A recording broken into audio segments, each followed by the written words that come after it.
오늘 우리가 읽은 이 말씀의 내용은 마가복음의 짤막한 몇 구절에 해당이 되지만 다른 복음서의 기록과 함께 종합적으로 봤을 때 예수님이 십자가에 달리시고 난 다음에 안식일이 다 지나가기 전에 어떠한 일들이 있었는가에 대한 기록을 우리가 함께 또 살펴보면서 그것이 우리에게 주는 큰 은혜가 무엇인가, 또 우리를 향한 주님의 기대가 무엇인가, 또 이 새벽 시간에 다시 한번 살펴보기를 원합니다.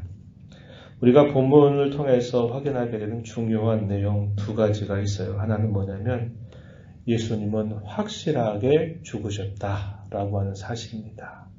이 사실이 당시의 총독 빌라도에게 분명하게 확인이 되어서 역사적인 사실로 분명히 이 사실들이 있었다는 것을 분명히 증명하고 있다라고 하는 사실이고, 그러한 일에 있어서 큰 역할을 맡았던 인물은 제자들도 아니었고 다른 사람이 아니었던 그동안의 자신의 정체를 드러내지 않았던 아리마대 사람 요셉이라는 사람이 이 예수님의 장사를 치른 일이었다. 이것이 이제 우리가 본문에서 확실하게 확인하는 내용이고, 또 하나의 내용은 어떤 내용이냐면 예수님의 부활에 대한 이야기들을 염려하였던 종교 지도자들은 예수님의 부활이 혹시나 진짜 있지 않을까 이런 생각들 때문에 무덤을 굳게 지키겠다는 겁니다. 경비병을 동원해서 그 무덤을 지키겠다라는 사실이에요. 그것은 우리가 읽은 이 마가복음에는 나타나지 않습니다. 마태복음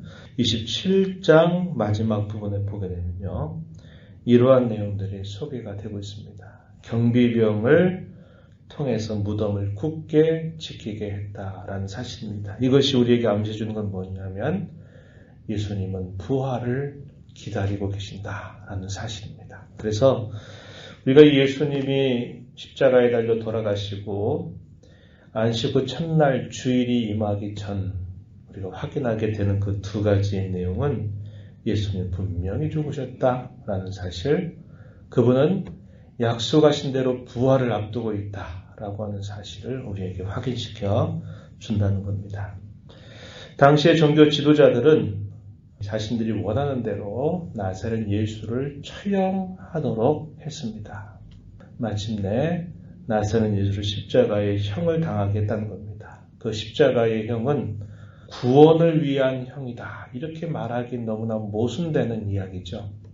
그걸 통해서 분명하게 이스라엘 백성들에게 각인시켜주는 것은 뭐냐면 그 십자가의 죽음은 당시 로마법에 의해서도 처절한 죽음에 해당되지만 유대인들의 율법에 따라서 봤을 때 그 죽음은 구원이라고 한 것과는 연결시킬 수 없는 죽음이었다는 거죠. 그것은 하나님께로부터 저주를 받아 죽은 죽음이었다라는 것을 온 이스라엘 사람들에게 각인을 시켜 주었다는 겁니다. 왜냐? 신명기의 말씀을 보게 되면 나무에 달려 죽는 자는 하나님이 저주한 사람이라고 말하고 있기 때문에 그렇습니다.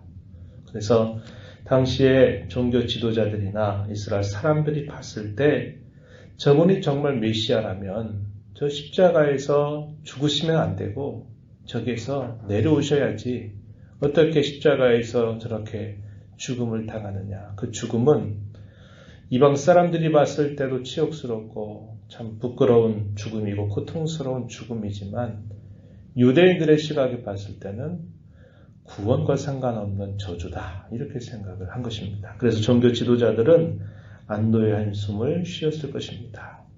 온 백성들이 가졌던 기대라는 걸 다 꺾어버렸고 그들이 가졌던 기대는 허망한 것에 지나지 않았다라는 것을 분명히 보여주었습니다. 그래서 그들은 안도의 한숨을 쉬었을 거예요. 예수님의 존재는 그들의 모든 종교적인 근간을 다 뒤흔들어버리는 일을 했죠. 그들이 여태까지 살아왔던 안정적인 삶을 다 흔들어버리는 일을 하셨다는 겁니다.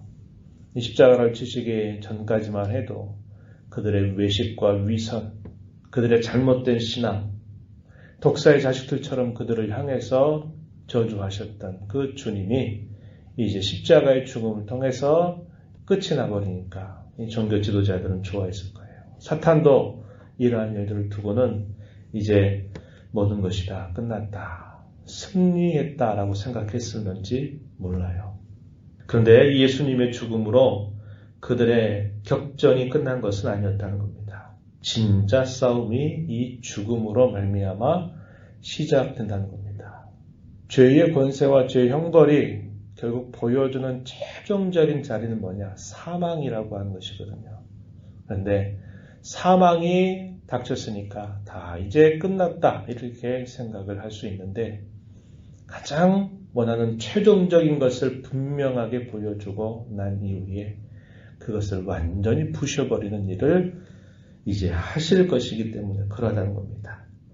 예수님께서 사흘 동안 무덤에 계셨다라고 알려줍니다.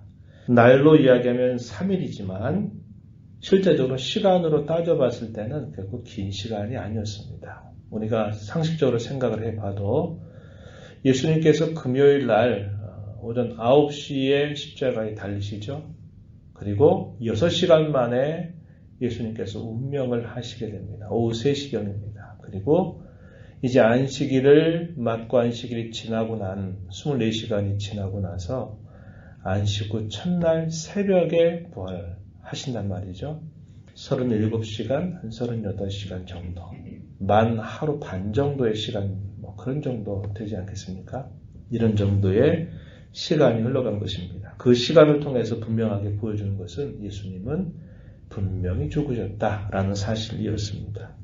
아리마대 사람 요셉이 빌라도를 찾아갑니다. 그래서 예수님의 시신을 자기에게 달라라고 요청을 합니다. 그는 존경받는 공회원이라고 이야기합니다. 그리고 하나님의 나라를 소망하고 기다렸던 사람이라고 이야기합니다. 그가 빌라도에게 찾아가는 그의 자세는 당돌했다 이렇게 표현합니다. 당돌이 예수의 시체를 요구했다라고 이야기합니다. 예수님의 제자다운 그런 모습을 이제까지 표현하지 않았지만 남들이 다 떠나간 그 자리에 있을 때 이 사람이 찾아온 것입니다. 공의원이었기 때문에 이런 일을 한다는 것은 종교 지도자들에 의해서 배척당하고 미움을 받는 분명한 일이었어요. 왜? 사내들인 공회에서 예수님은 처형받아야 된다. 신성을 모독한 죄로 사형받아 마땅하다라고 불법적인 그런 판결을 내렸기 때문에 그러합니다. 그런데 그 공회원 중에 한 사람, 이 요셉이 그렇게 한다는 것은 당시 종교 지도자들에게 있어서는 배척당할 만한 일이었다는 거죠. 그런 자리에 또 누가 함께 했었냐면 다른 복음서 요한복음을 보게 되면요. 니고데모라는 사람. 어느 날 예수님을 밤에 찾아와서 어떻게 하여야 영생을 얻느냐고 이러한 물음을 던졌을 때 나누셨던 대화 요한복음 3장에 기록이 되죠. 그래서 그 니고데모라고 하는 사람도 역시 이 공회원이었습니다. 그리고 그는 진실하게 하나님을 공경하는 사람이었어요. 예수님과의 만남을 통해서 그가 깊은 깨달음을 받았습니다. 이제까지 예수님이 다니는 곳곳을 찾아다니지는 않았어요. 그러나 예수님이 죽으시고 난 이후에 이 니고데모도 몰약과 침량 섞은 것을 가져와서 예수님의 장사의 일을 감당하게 됩니다. 빌라도는 그 요청을 받았을 때 백부장을 통해서 정말 죽은 게 맞느냐 확인을 하고 난 다음에서야 비로소 예수님의 시신을 내어줍니다. 근데 그것도 당시의 관례에 따르면 맞지 않는 일이었다는 거예요. 반역한 죄인들의 이 시신을 거두어서도 안 됐고 그 시신을 위해서 우는 것도 허용되지 않았던 것이 관례였습니다. 요셉은 자신에게 어떠한 해가 닥칠런지 어느 정도 예감은 했을 것입니다. 그럼에도 불구하고 당당하게 예수님의 시신을 요구하였어요. 온 공회의 음모, 불법적인 그런 재판을 통해서 예수님이 처형이 되셨지만 그분의 장래에 대해서 그는 마치 왕과 같은 장래를 치르도록 그는 이끌어가고 있다는 겁니다. 한 번도 사용하지 않았던 그런 빈 무덤을 예수님의 시신을 안치하는 곳으로 기꺼이 내어주는 자세를 보여주었어요. 이에 대해서 이사야서 53장 9절에 이미 예언됐던 그 말씀이 성취되었다는 것을 알려줍니다. 이사야 53장 9절 하반절에 보면 이렇게 말합니다. 그의 무덤이 악인들과 함께 있었으며 그가 죽은 후에 부자와 함께 있었도다. 이렇게 말합니다. 이 예언했던 그 말씀에 따라서 아리마대 사람 요셉이 자신이 준비해둔 곳에 안치하는 일을 했다고 하는 것이죠. 그러한 장사를 진행하는 과정에 몇몇 여인들이 그 상황을 목격했다고 기록해 줍니다. 막달라 마리아, 요새 어머니 마리아를 비롯한 몇몇 여인들이 예수님이 저곳에 안치되었다라는 것을 확인하고 돌아가게 됩니다. 이 내용이 오늘 우리가 읽은 마가복음 15장 42절로부터 47절에 분명하게 확인되고 있는 내용들이고, 마태복음 17장의 내용에서는 대제사장들이 그가 살아 생전에 말했던 그 말대로 혹여나 다시 부활할까 하는 것을 두려워하면서 경비병들을 요구하게 됩니다. 사흘 동안은 굳게 이 무덤을 지키게 해달라고 요청을 합니다. 빌라도가 말하죠. 너희에게 경비병이 있지 않느냐? 가서 너희가 데리고 있는 그 경비병으로 힘을 다해서 굳게 지키게 해라. 이렇게 말을 하게 됩니다. 그리고 경비병을 통해서 그 무덤을 굳게 지키는 모습이 나타나요. 그것은 부활을 예고해주는 전조가 되는 일이었다라는 것입니다. 예수님의 죽음은 성경의 약속대로 자기 백성들의 모든 죄를 완전하게 갚아주셨다라는 것을 보여주는 사건이었습니다. 이사야서 53장 10절, 11절 말씀에 보면은 이런 말씀이 소개됩니다. 제가 잠깐 읽어드리면 이렇게 말합니다. 10절 말씀, 여호와께서 그에게 상함을 받게 하시기를 원하사 질고를 당하게 하셨은즉 그의 영혼을 속건 제물로 드리기에 이르면 그가 씨를 보게 되며 그의 날은 길 것이요 또 그의 손으로 여호와께서 기뻐하시는 뜻을 성취하리로다. 이것도 예언되었던 말씀의 내용입니다. 상함을 받게 하시기를 원하셨다. 질고를 당하게 하셨다라고 이렇게 말하고 속건제물로 드린다. 이 속건제라는 것은 다르게 배상제라고도 말씀을 드렸죠. 배상하는 겁니다. 어떤 배상이냐? 자기 백성들의 죄값에 대한 배상이다. 그래서 여기 속건제물로 드리기에 이르면 이렇게 표현되어 있어요. 그의 날은 길 것이다. 또 그의 손으로 여호와께서 기뻐하신 뜻을 성취하리로다 하셨습니다. 그래서 주님의 이 고난과 죽으심은 하나님의 뜻에 대한 성취요. 자기 백성들의 죄에 대한 온전한 보상이 치루어졌다라는 것을 보여주는 사건임을 이야기합니다. 그리고 그 결과는 길 것이다 라고 이야기합니다. 어제 그런 이야기를 나눴죠. 하나님 역사 속에 가장 찬란하게 그날을 준비하셨습니다. 구약의 시대의 그 긴 시간, 그 시간 동안 기다렸어요.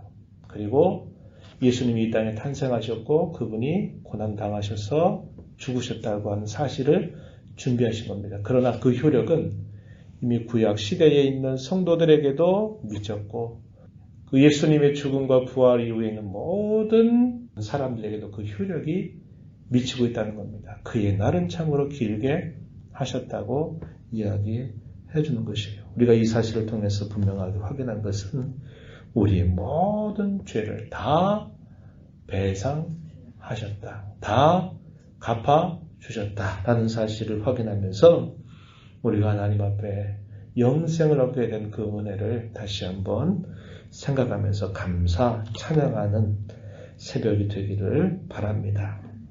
예수님의 죽음이 확실하게 확인되는 정도의 시간만 필요했다는 겁니다.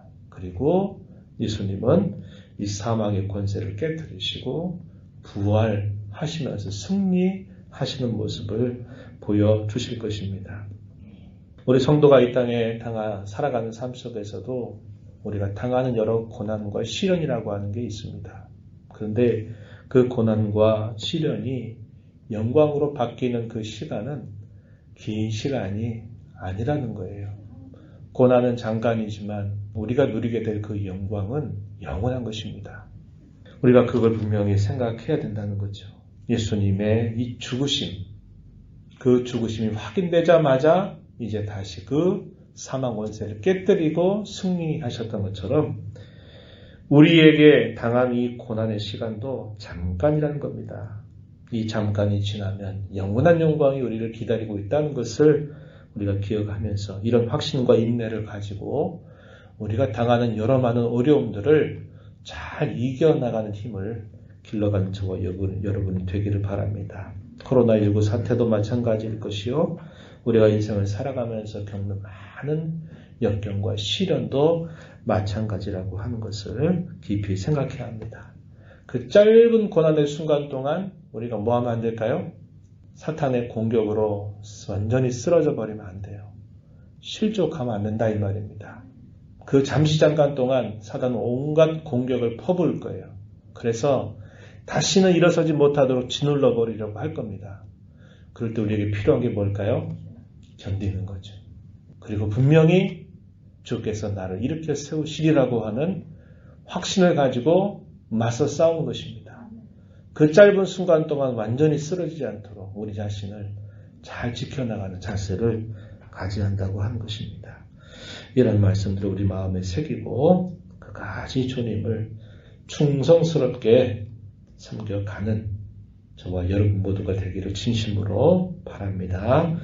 하나님 아버지 감사합니다. 이 새벽 시간에도 저희들을 불러주셔서 또다시 주께서 저희들을 위하여 당하셨던 죽음을 다시 한번 생각하게 하신 것을 감사드립니다.